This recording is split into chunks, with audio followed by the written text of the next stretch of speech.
So let's add those signals here. So since we're going to measuring the majority detector and the input x0, so we're going to add those signals. We're going to call it debug signals. For example, debug x0 and debug majority detector.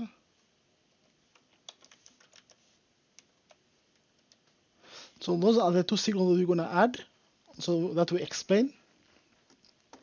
And then both of them, they are single bit, and then they're going to be from, they are just the output signals. So neither of them are input, so both debug x0 and debug majority detector, those are output. So since we're going to measure them, they are output signals. They are just copy of x0 and majority detector. We need to assign it. So we can, for example, we can go down here and then assign. For example, the first signal is the debug x0. Debug x0, yes. So we're gonna call is equal to x0.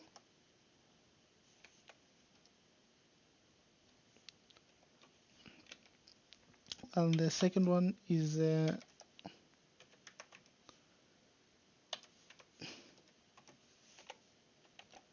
majority detector, and that is equal to majority detector. So those are the signal that we have.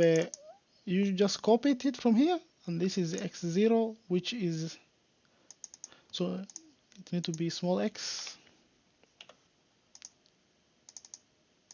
So that's one way to do it. We just copy those signals, and we can analyze and synthesize, and then we need to do a pin planner for it.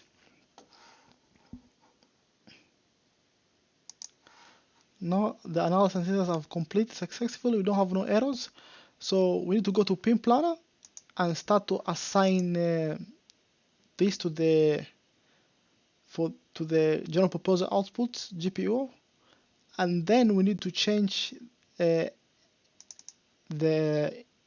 pin assignment for x0 to minimize the noise. So we need to go to pin planner. We got two signals here, so we need to go to our manual and find the output of it, the pin assignment for this. For example, this, we need to go to our, if you go to the manual, if you scroll down here, you see we have this general purpose input output expression headers. So it has 3.3 volts as outputs. So we can assign the first two one, for example, AC18 and the Y17 to input and output. So for example, X0, we can set it to AC18.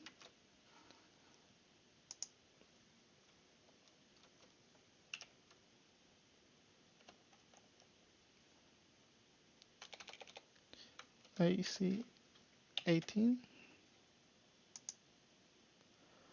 And the last input is Y17.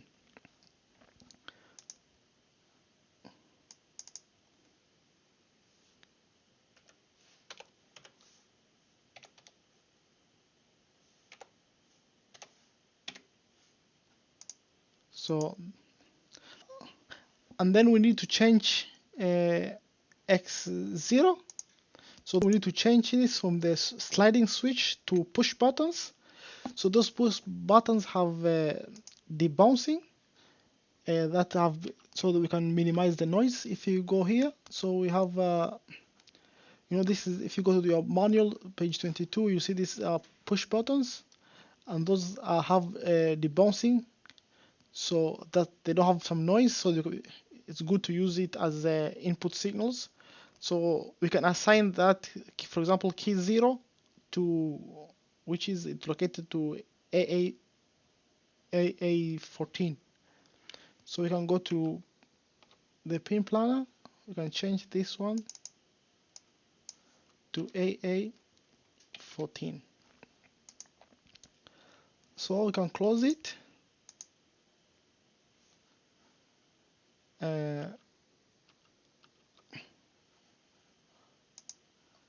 And then compile all of it again. So, and then we can, in the next video, we're gonna look at how we're gonna implement it, deploy it at the board, and starting measuring the delay signals with the scope, oscilloscope.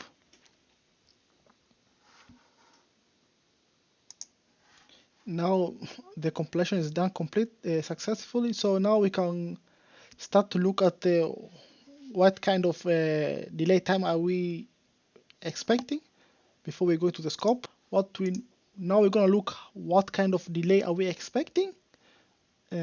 So we're gonna go to timer estimation and just look at the time that we expect to measuring at the oscilloscope. So if you go to time analyzer,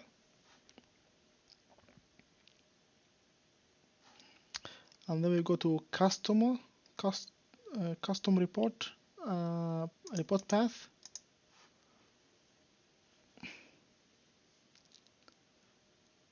So remember, we copy our two signals.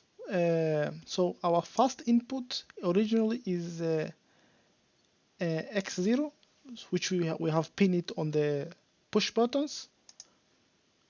And then we have two output signals that we have copied. Those are debug signals, which are majority detector debug signal, and we copied debug signal X0. So now we can look the difference between these two here. That's what we're gonna measuring in our oscilloscope. So now we have we're expecting roughly 3 nanoseconds delay. So we can go even and write it on our board here. We're expecting 3 nanoseconds. So we can write here what we are expecting here. Now we have looked at it. This is for exact 10 nanoseconds, and this was minus 3 nanoseconds, minus 7.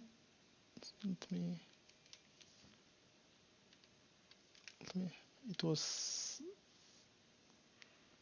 7 nanoseconds. So we're expecting at the scope 3 nanoseconds. So now in the next video, we're gonna connecting our scope to our board and measuring the delay signals.